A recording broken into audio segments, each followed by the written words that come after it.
আসসালামু আলাইকুম, অগ্নিলা ভ্লগসে আপনাদের সবাইকে স্বাগতম। আমরা ভালো আছি, আশা করি আল্লাহর রহমতে আপনারাও ভালো আছেন।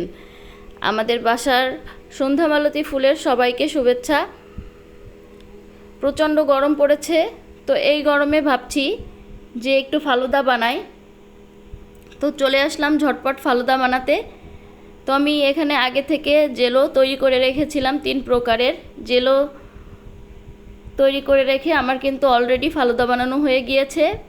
বানানোটা আপনাদের সঙ্গে শেয়ার করতে পারলাম না, আমার অন্য একটি ভিডিওটিতে আছে, আপনারা দেখে নেবেন। আজ আমরা সোফা কিনবো, এজন্য বাইরে চলে এসেছি, দেখতেই পাচ্ছেন।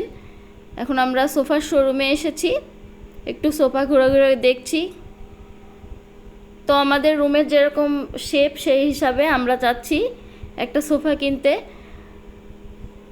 আমি যখন দোতলায় চলে যাব, দোতলার রুমগুলো কমপ্লিট হবে, তখন আমি একটু ভালোভাবে উন্নত মানের সোফা কিনবো তাই ভাবছি। যেহেতু অগ্নিলা ছোট, এজন্য আমি মোটামুটি রেঞ্জের ভিতর একটা সোফা দেখছি, দেখি কেমন লাগে।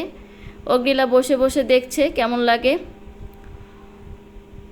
তো বাসায় এসে এসিটা অন করার সঙ্গে সঙ্গে দেখলাম এসিটা চলছে না, কারণ হচ্ছে প্রচুর পরিমাণে লোডশেডিং হচ্ছে। এসিটা রাত 10টা থেকে খুব ভালোভাবে চলে, এজন্য আমি এখন চালাচ্ছি না, যে রাত্রে শোয়ার সময় চালাবো। অলরেডি দেখেন সোফাটা আমাদের সেট করা হয়ে গিয়েছে। আপনারা অবশ্যই কমেন্টে বলবেন যে কেমন হয়েছে। তাহলে আজ এ পর্যন্ত, ভালো থাকুন, সুস্থ থাকুন, অগ্নিলা ভ্লগসের সাথেই থাকুন।